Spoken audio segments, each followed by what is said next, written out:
जय हिंद दोस्तों। हम लोग आज पढ़ने जा रहे हैं क्लास 10 की फिजिक्स चैप्टर नंबर 1। पहला चैप्टर क्या है हमारा? प्रकाश यानी कि लाइट। और उसमें इकाई क्या है? प्रकाश का गोलीय दर्पण पर परावर्तन। चलिए हम लोग देखते हैं चैप्टर। तो फिजिक्स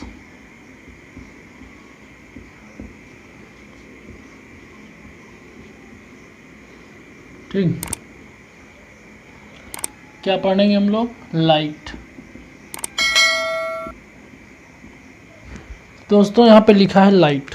लाइट क्या है कि लाइट क्या होता है? आप लोग यह जानते होंगे कि हम किसी रूम में अगर एंटर करें तो अंधेरा रहता है, वहाँ पे तब बहुत सारी वस्तुएं रखी होती हैं, हमें नहीं दिखाई देती हैं। लेकिन अगर जैसे ही हम किसी मोमबत्ती को जला देते हैं, ठीक, या हम विद्युत बल्ब को अगर हम स्विच ऑन कर देते हैं तो उससे जो प्रकाश की किरणें निकलती हैं और वो किरणें जब वस्तुओं पर पड़ती हैं और वह उस वस्तु पर पड़ने के कारण जब वो हम फिर से हमारी आंखों पर पड़ती हैं तो हमें कोई वस्तु दिखाई देती है। जैसे कि मैं इस समय अपने फ़ोन को यानी कि अपने कैमरा को देख सकता हूँ, तो ये किसके कारण मैं देख रहा हूँ? लाइट के कारण देख रहा हूँ। ठीक, तो ये हो गया प्रकाश। प्रकाश की चाल क्या होती है?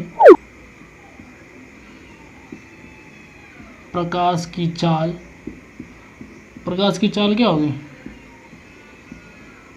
3 × 10⁸ मीटर प्रति सेकंड होती है, मीटर पर सेकंड। ये इसकी प्रकाश की चाल हो गई। और जो हमारा जो प्रकाश है वो किस रूप में गति करता है? तो विद्युत चुंबकीय तरंगों के रूप में प्रकाश हमारा गति करता है। प्रकाश विद्युत चुंबकीय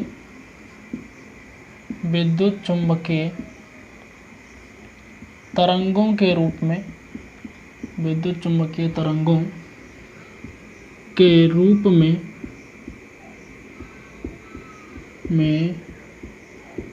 गति करता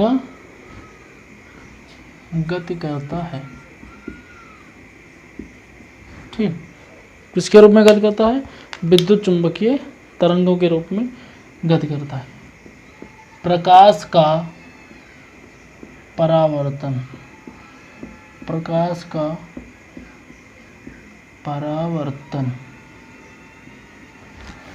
रीडिंग क्या हो जाएगी? Reflection of light. ठीक, रिफ्लेक्शन ऑफ लाइट, ये हेडिंग हो गई। तो प्रकाश का परावर्तन क्या होता है? परावर्तन का मतलब क्या होता है? किसी चिकने या पॉलिशदार जो हमारे तल होते हैं उन्हीं से अगर ये टकराए और वापस आ जाए। जैसे कि मैं एक फिगर बना देता हूँ। ये हमारा कोई एक सरफेस है, ठीक, ये क्या किया हुआ है? पेंट किया हुआ है, यानी कि चिकना पॉलिशदार तल है। अब इस पर कोई ये रेज आ रही है, यानी कोई किरण आ रही है, और इस बिंदु पर ये बिंदु क्या हो जाएगा? इस बिंदु को मैं मान लेता हूँ बी। ये ए से चलती है, ठीक, और फिर यहाँ से परावर्तन होने के पश्चात फिर इधर निकल जाती है सी, और इस पर एक लंब खींचा गया है। ठीक, लंब क्या है? एन मान लेता हूँ मैं इसको। ठीक, तो इस तरह की एक डायग्राम है। और ये जो हमारी किरण आ रही है, ये किरण होती है हमारी आपतित किरण। कौन सी? आपतित किरण। और ये कौन सी किरण जो हमारी ये जाती है, इसको बोलते हैं परावर्तित किरण। परावर्तित किरण। ठीक, और ये जो हमारा जो अभिलंब है, यानी कि जो ये सीधी सीधी रेखाएं खींची गई है, इसको मैं बोलता हूँ अभिलंब। क्या होगी ये? अभिलंब हो गए। ठीक, और इन दोनों के बीच के जो कोण होगा उसको बोलते हैं, इसका जो एंगल होगा मैं यहाँ लिख देता हूँ, ये होता है आपतन कोण,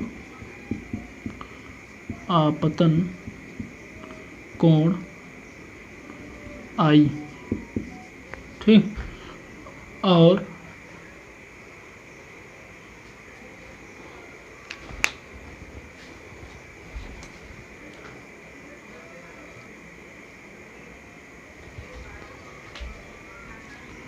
तो ये हमारा जो परावर्तित किरण होती है ये क्या होगी,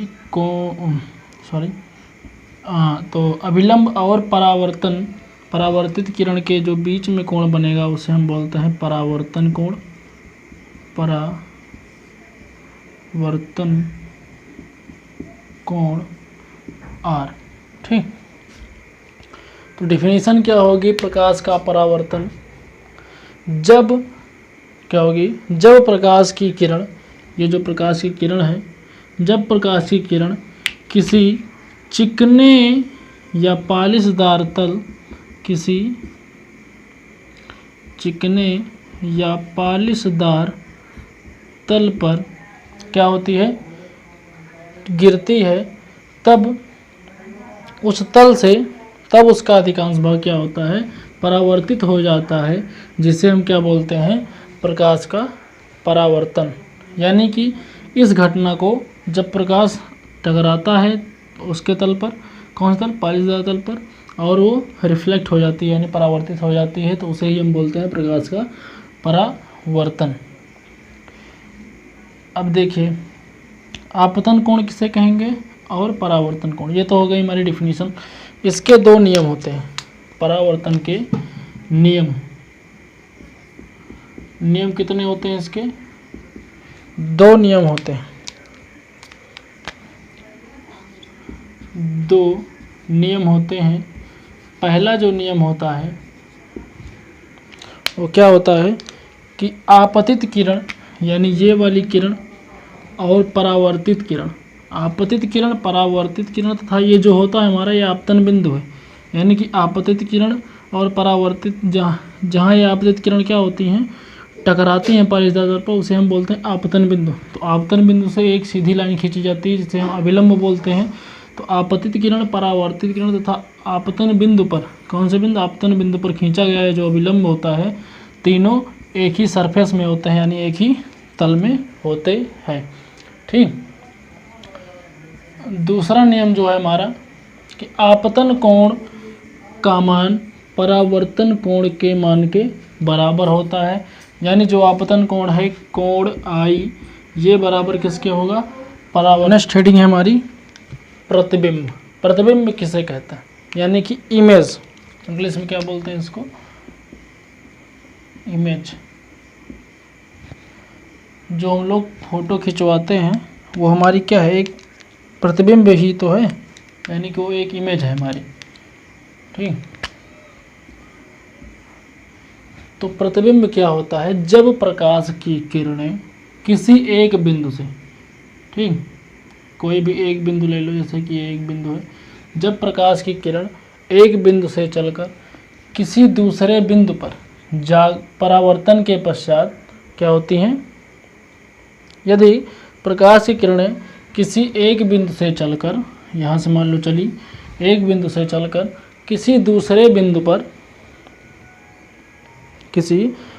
बिंदु पर जाकर मिल जाती हैं, परावर्तन के पश्चात किसी दूसरे बिंदु पर जाकर मिल जाते हैं। जैसे मान लो कि यहाँ पे कोई एक क्या था, एक कोई दर्पण था, जूम कर लो, जैसे कि उत्तल लेंस है ये, ठीक।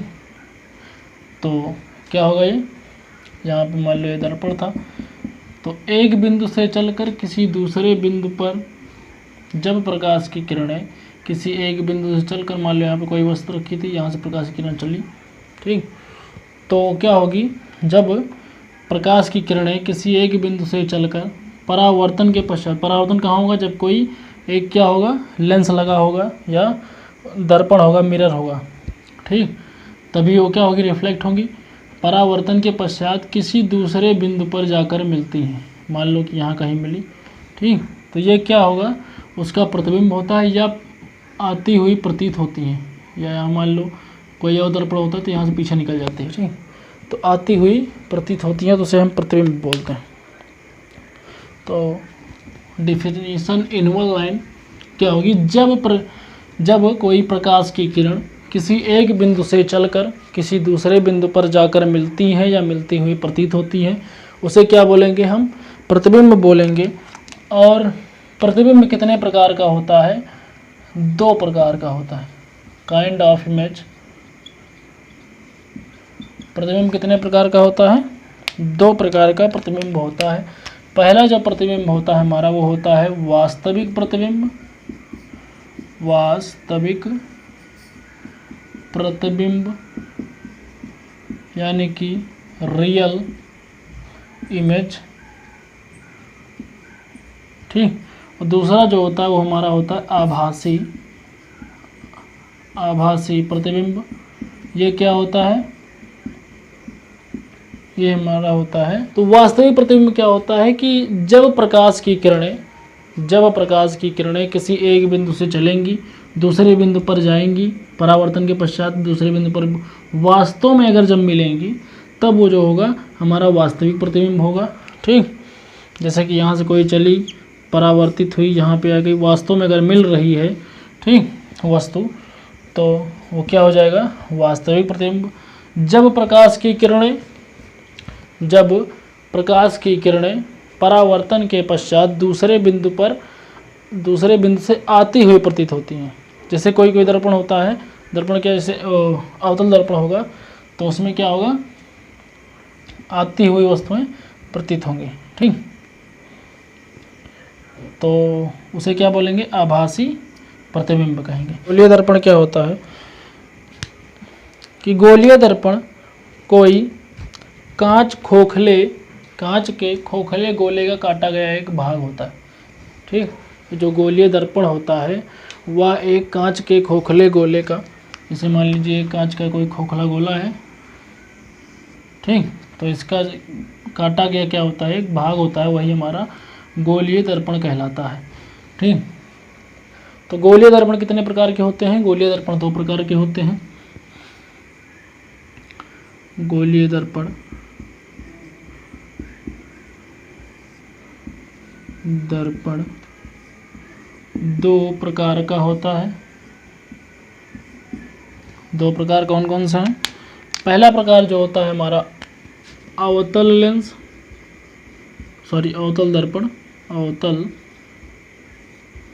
दर्पण। दूसरा जो होता है वो उत्तल दर्पण, ठीक। तो ये दोनों क्या है, चलिए इसको भी हम कवर कर लेते हैं। अवतल दर्पण और उत्तल दर्पण। उत्तल से आप समझ सकते हैं उभरा हुआ, ठीक, ऊ से उत्तल, ऊ से उभरा हुआ।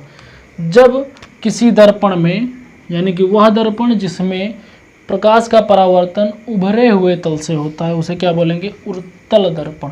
जैसे कि यहाँ पे मैं बना लेता हूँ कोई फिगर, ठीक। उभरा हुआ जब तल से होगा तो इसका धंसा हुआ पार्ट क्या होगा, कलई किया होगा, यानी जो अंदर वाला पार्ट, ये जो हम कर लोग यहाँ है, ये वाला पार्ट क्या होगा, कलई किया होगा।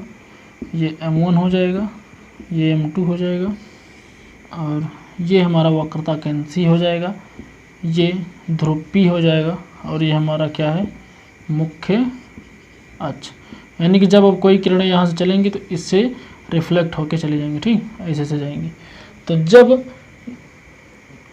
प्रकाश की किरणें दर्पण के उभरे हुए भाग से परावर्तित होती हैं, उसे हम उत्तल दर्पण कहेंगे। और इसी का उल्टा हो जाएगा अवतल दर्पण। अवतल दर्पण में क्या होगा,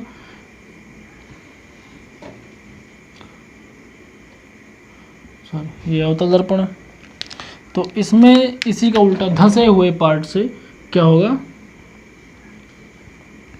परावर्तन होगा। तो धंसा हुआ पार्ट कौन सा, ये होगा। तो बाहरी पार्ट इसका क्या होगा, कलई किया होगा, यानी कि ये वाला पार्ट इसका कलई किया होगा, ठीक। मैं यहाँ पे लिख देता हूँ कलई भाग। ये जो कलई किया गया होता है ये पारिश किया गया होता है और लाल आग साइड से, ठीक। तो अब इसका परावर्तन कहाँ से होगा, धंसे हुए तल से। तो ये हमारा वक्रता केंद्र, ये ध्रुव P, M1 M2 दर्पण हो गया हमारा, और ये हो गया क्या हमारा मुख्य अक्ष। ठीक, तो अवतल दर्पण क्या होगा, जब प्रकाश की किरणें दर्पण के धंसे हुए तल से परावर्तित होती हैं तब हमारा अवतल दर्पण, और जब उभरे हुए तल से होती हैं तो उत्तल दर्पण होता है। चलिए इस पार्ट में बस इतना ही, जल्द ही मिलेंगे नेक्स्ट पार्ट में। Thanks for watching.